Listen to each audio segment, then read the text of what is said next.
Hello everyone. आज हम एक ऐसे टॉपिक के बारे में बात करने वाले हैं जो कि सिर्फ खेती तक सीमित नहीं है, बल्कि हमारे देश की इकोनॉमी की मेन बैकबोन है, फूड सिक्योरिटी का मेन सोर्स है। आज हम बात करेंगे एग्रीकल्चर के बारे में। हेलो एवरीवन, मेरा नाम है डॉक्टर प्रियंका भारद्वाज और आज हम बात करने वाले हैं एक बहुत ही प्यारी फील्ड के बारे में जिसका नाम है एग्रीकल्चर। मुझे ये बोलते हुए बहुत खुशी हो रही है कि मैं एक एग्रीकल्चरिस्ट हूँ और आज हम बात करने वाले हैं एग्रीकल्चर फील्ड के बारे में। तो बहुत सारे बच्चे ये सवाल पूछते हैं कि जो डिग्री मैंने की है वो डिग्री आखिरकार होती क्या है, क्या हमें बीएससी एग्रीकल्चर करना चाहिए, और अगर बीएससी एग्रीकल्चर करना चाहिए तो डिप्लोमा में और डिग्री में क्या फ़र्क होता है, और अगर हम ये डिग्री करते हैं तो हमें क्या फ़ायदा होने वाला है, आने वाले टाइम में क्या इसकी स्कोप है, कैसे मुझे अपॉर्चुनिटीज़ मिलेंगी, क्या मेरा करियर इस डिग्री के साथ में सिक्योर रहने वाला है, कैसे यूनिवर्सिटीज़ में मुझे एडमिशन मिलेगी, कैसे कैंपस होंगे, क्या कोई स्कॉलरशिप का भी प्रोविज़न होता है आगे जाके, फ्यूचर क्या होगा, जॉब अपॉर्चुनिटीज़ क्या होंगी, कितने साल की डिग्री होगी, कैसे एडमिशन होता है। ये सारे सवालों के जवाब आज हम देने वाले हैं आपको इस सेशन के अंदर। तो सबसे पहले तो जो बच्चे ये बोलते हैं या जो ये सोचते हैं कि एग्रीकल्चर में सिर्फ और सिर्फ आपको खेतों में हल चलाना है और कुछ नहीं है, तो आप इस मामले में सबसे ज़्यादा गलत हो, क्योंकि ये जो डिग्री है एग्रीकल्चर की डिग्री, इसमें सिर्फ अब हल चलाना नहीं रह गया है। एग्रीकल्चर में आज की डेट में आपने देखा होगा मॉडर्न टेक्नोलॉजी को बिल्कुल जोड़ दिया गया है। आज सिर्फ हम फसलें नहीं उगा रहे हैं, बल्कि फसलों के साथ में भरपूर मात्रा में जो अन्न है उसको उगा रहे हैं, साथ में अच्छा खासा पैसा भी कमा पा रहे हैं। तो ऐसा नहीं है कि एग्रीकल्चर में सिर्फ और सिर्फ आप खेती पे ही डिपेंडेंट रहते हो। एग्रीकल्चर में बहुत सारी ऐसी नई नई टेक्निक्स हैं, या मैं ऐसा बोलूं कि ट्रेडिशनल तरीके तो हैं, लेकिन साथ में जो मॉडर्न तरीके हैं वो भी आज के एग्रीकल्चर में यूज़ हो रहे हैं। तो सबसे पहले तो जानते हैं कि ये बीएससी एग्रीकल्चर होता क्या है, क्या हम इसमें पढ़ते हैं, कौन इसके लिए एलिजिबल होता है। तो सबसे पहले तो बीएससी एग्रीकल्चर एक प्रोफेशनल डिग्री है। जैसे आप पढ़ते हो ना कि एमबीबीएस है जिसमें डॉक्टर बनते हैं, या वेटनरी की डिग्री है जिसमें एनिमल के डॉक्टर बनते हैं, वैसे ही यहाँ पे जब हम प्रोफेशनल डिग्री की बात करते हैं तो बीएससी एग्रीकल्चर बिल्कुल एक प्रोफेशनल डिग्री है, जहाँ पे आप अपने स्किल सेट को डेवलप करते हो, नॉलेज को गेन करते हो और अपनी चीज़ों को, अपनी स्किल्स को यूटिलाइज करते हो फील्ड के अंदर। तो सबसे पहले तो अगर हम एग्रीकल्चर की बात करते हैं, इसमें बहुत सारे सब्जेक्ट्स के बारे में जाना जाता है, खेती के बारे में जाना जाता है। तो एग्रीकल्चर में जो आपके सब्जेक्ट्स रहते हैं, जैसे कि प्लांट्स के बारे में, क्रॉप्स के बारे में आप जानते हो, कैसे क्रॉप्स को उगाया जाए, किस किस टाइप की क्रॉप्स होती हैं, कौन से फ्रूट क्रॉप्स हैं, कौन सी आपकी एग्रोनॉमी की क्रॉप्स हैं, इनके बारे में जानते हैं, कौन कौन से कीट उसमें आते हैं, किस तरह के उसमें डिजीजेज आती हैं, कैसे ऑर्गेनिक फार्मिंग करते हैं, इवन जो एनिमल हस्बेंड्री वाला पार्ट है जैसे पोल्ट्री है, एनिमल ब्रीड्स हैं, इन सब चीज़ों के बारे में आप जानते हो। और आपको पता है आज की डेट में जो एग्रीकल्चर है, अगर आप इसको पूरे मन के साथ में, सही टेक्निक के साथ में करोगे तो इसमें बहुत ही ज़्यादा अच्छा अमाउंट ऑफ मनी आप कमा सकते हो। तो पहले लोग इसलिए थोड़ा सा डरते थे खेती से कि हमें जो सोर्स ऑफ इनकम है वो रेगुलर चाहिए। तो अल्टीमेटली मेहनत बहुत होती थी, लेकिन जितना आपको पैसा चाहिए उतना पैसा नहीं मिल पाता था। लेकिन आज की डेट में हमारे पास में अच्छी खासी टेक्नोलॉजी है जिसके थ्रू आप प्रोडक्शन भी अच्छा कर सकते हो और उसका आउटपुट भी आपको अच्छा मिलेगा।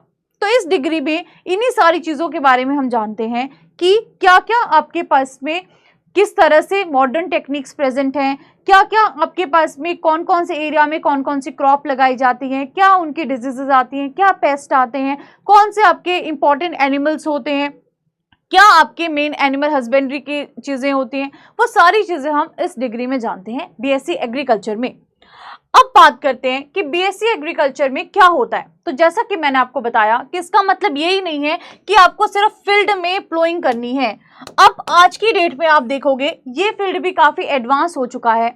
यहाँ पे साइंस, बायोटेक, एआई की बात करें, बिजनेस की बात करें, ये सारी चीज़ें मिलके क्या कर रही हैं, हमारे एग्रीकल्चर को ग्रो कर रही हैं, हमारी एग्रीकल्चर कम्युनिटी ग्रो हो रही है, देश की इकोनॉमी बढ़ रही है, फूड सिक्योरिटी भी हमारी बढ़िया हो रही है। इन्हीं सारी चीजों की वजह से।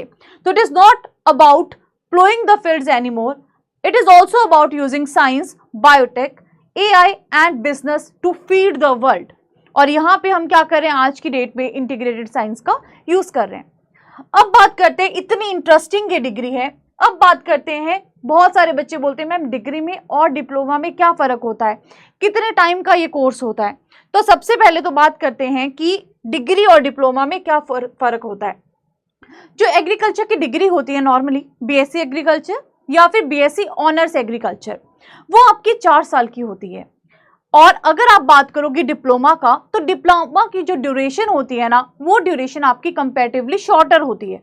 जैसे कि यहाँ पे एक फ्लो चार्ट दिया गया है डीन कमेटी के अकॉर्डिंग, तो आप यहाँ पे देख सकते हो कि फर्स्ट ईयर में आप एडमिशन लेते हो, फिर आप सेकेंड ईयर में जाते हो, फिर थर्ड ईयर में जाते हो, फिर फोर्थ ईयर में जाते हो, और लास्ट में आपको एग्रीकल्चर की डिग्री मिलती है 4 साल के बाद में।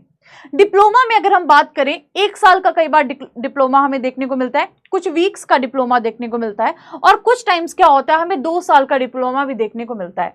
कुछ प्रोविजन ऐसे भी होते हैं जिनमें अगर आपने 10th के बाद में डिप्लोमा किया है तो उसके बाद में आप डायरेक्ट थर्ड ईयर में एडमिशन ले सकते हो। तो फ्लो चार्ट आपका डिफर करता है यहाँ पे। और ये जो आपकी डिग्री है, हम यहाँ पे बात कर रहे हैं अंडर ग्रेजुएट कोर्स के बारे में फिलहाल।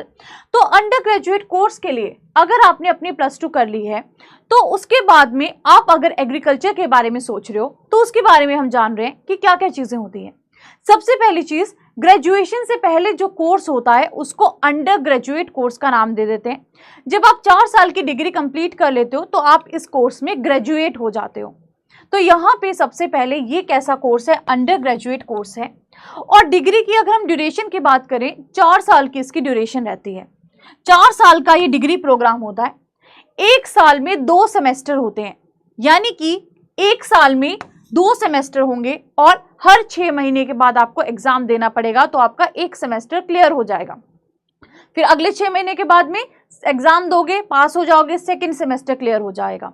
यानी कि अगर 1 साल में 2 सेमेस्टर हैं तो आपका जो हर एक सेमेस्टर होता है वो लगभग आपका 6 महीने का होता है। और टोटल सेमेस्टर्स की बात करें, क्योंकि 4 साल का डिग्री प्रोग्राम है, तो टोटल सेमेस्टर हमें यहाँ पे 8 देखने को मिलते हैं।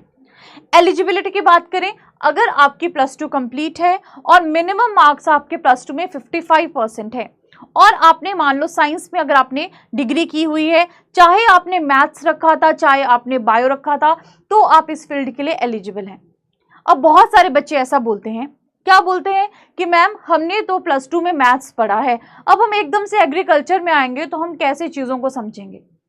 तो देखिए, अगर आपने +2 में मैथ्स भी पढ़ा है तो भी कोई बात नहीं, क्योंकि जब आप इस डिग्री में आते हो ना, तो बेसिक कोर्स तो आपको सारे फर्स्ट सेमेस्टर में पढ़ा देते हैं। जितने नए बच्चे होते हैं, जो भी बायो बैकग्राउंड से भी आए होते हैं, माना कि उन्होंने कॉन्सेप्ट्स थोड़े ना थोड़े पहले पढ़े होते हैं, लेकिन यहाँ पे भी आपको शुरू से सारे कॉन्सेप्ट्स कवर करवाए जाते हैं। तो यहाँ पे आपको बैकग्राउंड की टेंशन नहीं लेनी है, थोड़े से एफर्ट्स करने पड़ेंगे, लेकिन अगर आपने बायो, फिजिक्स, केमिस्ट्री भी पढ़ा है या फिर मैथ्स, केमिस्ट्री और फिजिक्स भी पढ़ा है, तो भी आप इसके लिए एलिजिबल हैं, बिल्कुल एलिजिबल हैं। आर्ट्स वाले एलिजिबल नहीं है, बाकी जो फिजिक्स, केमिस्ट्री, मैथ्स है, फिजिक्स, केमिस्ट्री, बायो है, वो इस डिग्री के लिए अगर आप देना चाहते हो एग्जाम +2 के बाद, तो एलिजिबल हो इस डिग्री के लिए, बिल्कुल। इसके अलावा किसी ने अगर +2 में एग्रीकल्चर भी पढ़ा है तो भी आप इसके एग्जाम के लिए एलिजिबल होते हो। तो ये ओवरव्यू है कि क्या क्या इस डिग्री में, किस तरह से ये डिग्री चलती है, क्या क्या ईयर रहते हैं। अब आप बोल रहे हो कि 4 साल की ये डिग्री है, तो 4 साल में हम ऐसा क्या करेंगे। पहली चीज कि जब भी हम पहले, दूसरे और तीसरे साल की बात करते हैं, तो यानी कि यहाँ पे हमारे पास में 6 सेमेस्टर हो जाएंगे। तो इन 6 सेमेस्टर में, इन 3 साल में क्या क्या होगा, एक तो पढ़ाई के जो कोर्सेज होंगे वो होंगे, आपके जो एकेडमिक्स की चीज़ें होंगी वो सारी होंगी, मतलब कि एग्जाम होंगे, कोर्सेज को पढ़ोगे, प्रैक्टिकल्स करोगे, लैब में एक्सपेरिमेंट्स करोगे, फील्ड विजिट्स पे जाओगे, फील्ड में चीज़ों को ऑब्जर्व करोगे, जो भी प्रैक्टिकल की चीज़ें कोर्स रिलेटेड, वो सारी आप 3 साल में करते हो। अब लास्ट का जो ईयर होता है, ये ईयर होता है आपका बिल्कुल प्रैक्टिकल चीज़ों को सीखने का ईयर। अब जो भी आपका इंटरेस्ट है उसके अकॉर्डिंग आप अपनी जो भी आपका डिसिप्लिन है उसको चूज करते हो। अब इन 3 सालों में आपने बहुत सारे डिसिप्लिन पढ़े होते हैं। हर एक यूनिवर्सिटी अपने अकॉर्डिंग आपको एक प्रोग्राम देती है जिसको बोला जाता है ELP या फिर एक्सपीरियंस लर्निंग प्रोग्राम। ये जो एक्सपीरियंस लर्निंग प्रोग्राम होता है, इसमें आप स्ट्रीम चूज करते हो कि आपको किसका काम सीखना है, किस में इंटरेस्ट आ रहा है। क्या आपको फ्लोरिकल्चर के बारे में सीखना है, क्या आपको टी प्रोसेसिंग के बारे में सीखना है, क्या आपको डेयरी टेक्नोलॉजी के बारे में सीखना है, क्या आपको मशरूम कल्टीवेशन के बारे में सीखना है, आपको हनी के बारे में सीखना है, या आपका जो बेसिकली एपीकल्चर है उसके बारे में सीखना है। कुछ आपका लैक कल्चर से रिलेटेड ट्रेनिंग्स देते हैं। तो यहाँ पे जो लास्ट ईयर होता है ना, इसमें ये आपको अच्छी से अच्छी ट्रेनिंग देते हैं, स्पेसिफिक डिसिप्लिन में देते हैं, कुछ 2 से 3 डिसिप्लिन में देते हैं, कुछ 3 से 4 में देते हैं। वो डिपेंड करता है, हर यूनिवर्सिटी अपना अपना पैटर्न फॉलो करती है कि वो किस में आपको एलपी करवाएगी। तो आप उसके हिसाब से अपना जो एक्सपीरियंस लर्निंग प्रोग्राम है उसमें नई से नई चीज़ें सीखते हो। इसके अलावा आपका जो एक्सपीरियंस है वो आपका एग्रीकल्चर के जो एरियाज हैं, रूरल एरियाज हैं, वहाँ पे भी रहता है। आप गाँव वगैरह में जाते हो, फील्ड विजिट्स पे जाते हो, जो कृषि विज्ञान केंद्र है जहाँ पे एक्सपेरिमेंट्स लगते हैं और उसके बाद में जाके टेक्नोलॉजी फार्मर्स तक जाती है लेटर ऑन, तो वहाँ पे कैसे काम होता है वो सारी चीज़ें आप यहाँ पे सीखते हो। जितनी भी चीज़ें हैं, सारी की सारी चीज़ें जो प्रैक्टिकल लर्निंग्स है वो 4th ईयर में आके करते हो। फर्स्ट 3rd ईयर में भी प्रैक्टिकल सीखोगे, चीज़ों को सीखोगे, लेकिन बहुत ही बेहतरीन तरीके से ओवरऑल अगर हम बात करें जो साल डेडिकेटेड है वो साल आपका 4th ईयर डेडिकेटेड है, ताकि जब आप डिग्री करके बाहर निकलेंगे तो एक प्रोफेशनल बन के निकलेंगे। और कुछ स्ट्रीम्स ऐसी होंगी जिसमें आप बिल्कुल एक्सपर्ट हो चुके होंगे। तो ये हमारा यहाँ पे ओवरव्यू रहता है 4 सालों का। नाउ क्योंकि हमने बोला कि ये क्या है, प्रोफेशनल डिग्री है, अब आप इसमें एडमिशन कैसे पा सकते हैं। कई बार क्या होता है, एडमिशन्स के लिए एक तो एग्जाम्स कंडक्ट होते हैं। कई बार स्टूडेंट क्या पूछते हैं कि मैम हमें तो बीएससी एग्रीकल्चर करना है, अब हमें मिल रही है डायरेक्ट एडमिशन किसी प्राइवेट कॉलेज में, क्या हमें उस यूनिवर्सिटी के लिए जाना चाहिए? अगर जाना चाहिए तो उसकी फीस बहुत ज़्यादा होती है कई बार, और अगर नहीं जाना चाहिए, गवर्नमेंट में जाना चाहिए, तो कैसे जाना है? तो सबसे पहली चीज़, अगर आपको गवर्नमेंट कॉलेज में एडमिशन लेना है उसके फ़ायदे क्या होते हैं। पहला फ़ायदा क्या होता है कि गवर्नमेंट कॉलेज में जो फीस होती है वो प्राइवेट के कंपैरिजन में कम होती है। दूसरी चीज क्या होती है कि गवर्नमेंट यूनिवर्सिटीज को अगर रिकॉग्निशन मिली होती है आईसीआर की, आईसीआर जो है आपकी एक मेन बॉडी है जो क्या करती है, इन कॉलेजेस को एक्रेडिटेशन देता है। तो इसको जो आपकी गवर्नमेंट इंस्टीट्यूट्स होते हैं, गवर्नमेंट कॉलेजेस होते हैं, उनको एक्रेडिटेशन मिली होती है। तो आगे जाके अगर आपको कोई एग्जाम देना है, जहाँ पे कई बार बोला जाता है कि प्राइवेट यूनिवर्सिटीज वाले एलिजिबल नहीं है, जिनको एक्रेडिटेशन नहीं मिला है, तो आपको एक फायदा क्या रहता है कि आगे एग्जाम्स के लिए आप एलिजिबल हो जाते हो।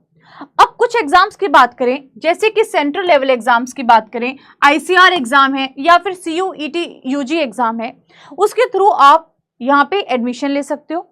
उसके अलावा कुछ आपके स्टेट में कुछ यूनिवर्सिटीज होती हैं जो अपने एंट्रेंस एग्जाम्स को कंडक्ट करती हैं, एग्रीकल्चर यूनिवर्सिटीज, उन एग्जाम को आप दे सकते हो।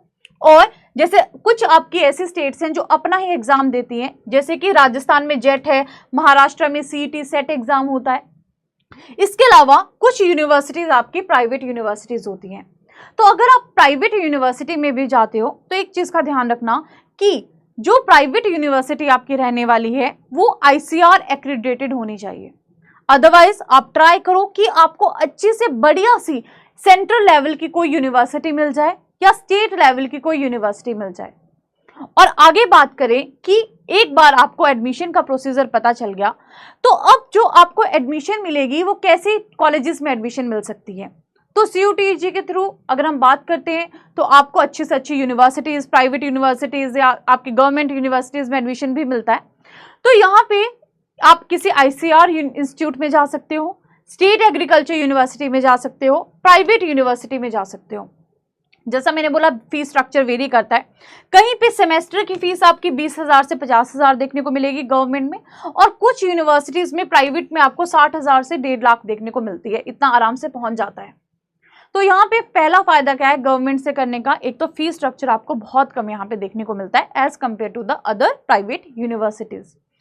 दूसरी चीज क्या है कि जब भी हम यूनिवर्सिटीज की बात करते हैं, जो आपके कैंपस होते हैं, इनके कैंपस क्योंकि जैसे एग्रीकल्चर रिलेटेड है या हॉर्टिकल्चर रिलेटेड है या फॉरेस्ट्री रिलेटेड आपके कॉलेजेस हैं, ये कॉलेजेस बहुत ब्यूटीफुल होते हैं। कैंपस बहुत ही क्लीन, बहुत ही ब्यूटीफुल और बहुत ही एनवायरनमेंट फ्रेंडली होते हैं। नेचर वाले जो आपको कैंपस है उसमें रहने का आपको मजा आएगा, और आपको फैसिलिटी भी यहाँ पे प्रॉपर मिलती हैं। आपको पता है जब आप किसी भी आईसीआर इंस्टीट्यूट वगैरह में जाते हो, वहाँ पे आपको प्रॉपर सारी जितनी भी फैसिलिटीज़ हैं वो मिलेंगी। जैसे मैंने बोला कैंपस बहुत बढ़िया होगा, हॉस्टल्स मिलेंगे, सारी चीज़ें बहुत अच्छी मिलेंगी। और सबसे बड़ी बात कि जैसे मैंने बोला डिग्री बहुत प्यारी है, और आगे जाके जो कोर्सेज आपको मिलेंगे वो कोर्सेज आपको प्रोफेशनल चीज़ों को सिखाएंगे। अब आप बोलोगे कि मैम ये तो हमने सीख लिया, अब ये बताओ सिलेबस में क्या क्या चीज़ें पढ़ते हैं। तो देखो, एग्रीकल्चर साइंसेज से रिलेटेड चीज़ें पढ़ते हैं। एग्रीकल्चर से रिलेटेड जैसे कि कौन सी क्रॉप लगानी है, एग्रोनॉमी, ठीक है। हॉर्टिकल्चरल क्रॉप्स के बारे में पढ़ते हैं, जैसे आप फलों की बात करते हो, सब्जियों की बात करते हो, फूलों की बात करते हो, प्लांटेशन क्रॉप्स की बात करते हो, तो ये सारे आपके हॉर्टिकल्चर में आ जाते हैं। सॉइल साइंस की बात करते हो, मृदा विज्ञान के बारे में, मिट्टी कैसी है, किस टाइप की है। एनिमल हस्बेंड्री की बात करते हो, जैसे कि मैंने आपको बताया कि एनिमल हस्बेंड्री में कैटल वगैरह, आगे आपके पोल्ट्री वगैरह की बात करते हो। प्लांट पैथोलॉजी की बात करते हो, कौन कौन से डिजीजेस क्रॉप में आ रही हैं, कौन कौन से कीट उस क्रॉप में आ रहे हैं, कैसे हम बेटर वेराइटीज बना सकते हैं, जेनेटिक्स एंड प्लांट ब्रीडिंग की बात करते हो, कैसे फार्मर्स तक टेक्नोलॉजी को पहुंचाया जा सकता है, एक्सेट्रा एक्सेट्रा। ये सारे के सारे जो आपको सब्जेक्ट्स हैं पढ़ने पड़ते हैं। इसके एडिशनल भी और सब्जेक्ट्स हैं। अब एक बार आपने डिग्री कर ली, अब आपके लिए क्या करियर अपॉर्चुनिटीज हैं उसके बारे में बात कर लेते हैं। एक तो तरीका क्या है, बहुत सारे बच्चे हायर एजुकेशन के लिए जाते हैं और वो चाहते हैं कि हायर एजुकेशन में जाके वो एक पर्टिकुलर फील्ड में एक्सेल कर जाएं, और वहां से आगे जाके हो सकता है बहुत सारे बच्चे कुछ साइंटिस्ट बनना चाहते हो। तो एक तो क्या है कि आप एमएससी के लिए, इंटरेस्ट पे डिपेंड करता है, आप एमएससी के लिए जा सकते हो, आप एग्रीकल्चर की गवर्नमेंट जॉब्स के लिए जा सकते हो, आप हो सकता है अपने ही घर पे अगर आपके पास में फार्म्स वगैरह हैं तो आप अपना ही कोई नया बिजनेस खोल सकते हो, और आप इसके अलावा प्राइवेट जॉब्स में जा सकते हो, और रिसर्च साइंटिस्ट जैसा कि मैंने बताया, और बिजनेस के लिए ऑप्ट कर सकते हो। अभी आपकी मर्जी है कि आपका इंटरेस्ट किस में ज़्यादा है, उस हिसाब से आप अपने फील्ड को यहाँ पे सिलेक्ट कर सकते हैं, आपको किस फील्ड में जाना है। आगे बात करें कि करियर अपॉर्चुनिटीज क्या हैं। अब देखो, जॉब्स में भी ना सबका अपना इंटरेस्ट होता है। कुछ चाहते हैं कि हम प्राइवेट जॉब करें, कुछ चाहते हैं हम गवर्नमेंट जॉब करें। तो आप बीएससी एग्रीकल्चर के बाद में बहुत सारे आपके पास में गवर्नमेंट एग्जाम्स हैं जिनकी आप तैयारी कर सकते हो। अगर आपका इंटरेस्ट टीचिंग में है कि आपको बेसिकली पढ़ाना है आगे जाके और आपको रिसर्च करनी है, तो आप टीचिंग के लिए जा सकते हो, साइंटिस्ट बन सकते हो, असिस्टेंट प्रोफेसर बन सकते हो, केवीकेज में जा सकते हो, तो आप बच्चों को भी पढ़ा सकते हो, रिसर्च की फील्ड में भी यहाँ पे जा सकते हो। इसके अलावा एंटरप्रेन्योरशिप की अगर हम बात करें तो आप अपनी कंपनी खोल सकते हो, आप अपना फार्म खोल सकते हो। आज के डेट में तो टेक्नोलॉजी इतनी मॉडर्न हो गई है, आपने देखा होगा drip irrigation system, modern techniques, drone system, AI, artificial intelligence, बहुत सारी चीज़ें एग्रीकल्चर में आ चुकी हैं। तो स्कोप बहुत ज़्यादा है। अगर आपका इंटरेस्ट किसी भी फील्ड में है तो उस फील्ड की जो टेक्नोलॉजी है उसको आप इंटीग्रेट कर सकते हो आज के सिस्टम में। आजकल आपको पता है जैसे कि मशरूम कल्टीवेशन की बात कर लो, डेयरी फार्मिंग की बात कर लो, बहुत बहुत अच्छा स्कोप है आगे जाके। तो आपको करियर की टेंशन लेने की ज़रूरत नहीं है। बहुत सारे लोग ऐसा बोलते हैं कि करियर क्या है, आगे कैसे करेंगे, लेकिन आपको अगर स्किल सेट आपने डेवलप अपना किया है और आप क्लियर हो अपने गोल्स को लेके, तो आप डेफिनेटली एक्सेल करोगे, चाहे फिर वो कोई भी फील्ड हो। वैसे एग्रीकल्चर की फील्ड है कि आपको ऑप्शंस को अगर आप एक्सप्लोर करना चाहते हो तो आप आराम से यहाँ पे ऑप्शंस को एक्सप्लोर कर सकते हो, जिसके लिए आपको नॉलेज को गेन करना पड़ेगा, अपनी स्किल्स को डेवलप करना पड़ेगा। नाउ अब हम बात करते हैं कि जॉब्स में क्या क्या आप कर सकते हो। तो एक तो कॉम्पिटिटिव एग्जाम्स होते हैं, जैसे कि आपने सुना होगा यूपीएससी का एग्जाम होता है फॉरेस्ट सर्विसेज का, उसको आप दे सकते हो। और उसके अलावा कुछ बैंकिंग सेक्टर्स में आप जा सकते हो, जैसे आपने सुना होगा आईबीपीएस एएफओ के बारे में, जहाँ पे आपके लोन के ऑफिसर्स प्रेजेंट होते हैं, बैंकिंग ऑफिसर्स प्रेजेंट होते हैं। इसके अलावा आपने नाबार्ड में सुना होगा, आरआरबी एसओ के बारे में सुना होगा, तो बैंकिंग एग्जाम्स की तरफ आराम से जा सकते हो। कुछ सेंट्रल लेवल एग्जाम्स को भी आप बाकियों को टारगेट कर सकते हो। एफसीआई जो फूड कॉर्पोरेशन ऑफ इंडिया है, फूड टेक भी इसमें आता है, तो आप फूड कॉर्पोरेशन ऑफ इंडिया के लिए भी क्या हो, एलिजिबल हो, उसका एग्जाम्स भी आप दे सकते हो। इफको एजीटी का ग्रेजुएट ट्रेनी का एग्जाम भी आप दे सकते हो। इसके अलावा आपके पास में कॉटन वेयर हाउस कॉर्पोरेशन है, उसका भी आप एग्जाम दे सकते हो। सेंट्रल वेयर हाउस कॉर्पोरेशन का एग्जाम भी दे सकते हो, कॉटन कॉर्पोरेशन का भी आप एग्जाम दे सकते हो, और नेशनल फर्टिलाइजर का भी आप एग्जाम दे सकते हो। तो यहाँ पे बहुत सारे आपके पास में ऑप्शंस है कॉम्पिटिटिव एग्जाम्स में भी। आगे बात करते हैं प्राइवेट बैंक्स की, तो एक तो आप प्राइवेट बैंक्स की तरफ भी जा सकते हो, और इसके अलावा जो प्रोसेसिंग यूनिट हैं या कंपनीज हैं, आपका अगर इंटरेस्ट उसमें है तो उसके अकॉर्डिंग भी आप अपनी फील्ड को सिलेक्ट करके कंपनीज वगैरह में भी आप अप्लाई कर सकते हो। इसके अलावा स्टेट लेवल एग्जाम्स हैं, जैसे आपने सुना होगा agriculture development officers, agriculture extension officers. तो यहाँ पे भी आपका अच्छा खासा स्कोप है, जहाँ पे आप मॉडर्न जो भी आपकी टेक्नोलॉजी है उसको फार्मर्स तक पहुँचाते हो और डायरेक्ट कॉन्टैक्ट में रहते हो फार्मर्स के साथ में। इसके अलावा बहुत सारे आपके अदर ऑफिसर्स हैं, जैसे कि रेंज फॉरेस्ट ऑफिसर्स हैं, एक्सटेंशन ऑफिसर्स हैं, हॉर्टिकल्चर में आप जा सकते हो ऑफिसर्स के लिए, और इसके अलावा आप जो एक्सटेंशन ऑफिसर्स की तरह भी काम कर सकते हो। तो अलग अलग स्टेट की अलग अलग वैकेंसीज होती हैं। कुछ हॉर्टिकल्चर डेवलपमेंट ऑफिसर्स होते हैं, जिन्होंने हॉर्टिकल्चर किया होता है वो उसके लिए एलिजिबल होते हैं। एग्रीकल्चर वाले एग्रीकल्चर डेवलपमेंट ऑफिसर के लिए एलिजिबल होते हैं। अगर आपने मास्टर्स किया है तो आप एडीओ के लिए एलिजिबल होते हो। अगर आपने बैचलर्स किया है तो आप जो आपका एक्सटेंशन ऑफिसर होता है उसके लिए एलिजिबल होते हो। तो अपॉर्चुनिटीज बहुत सारी हैं।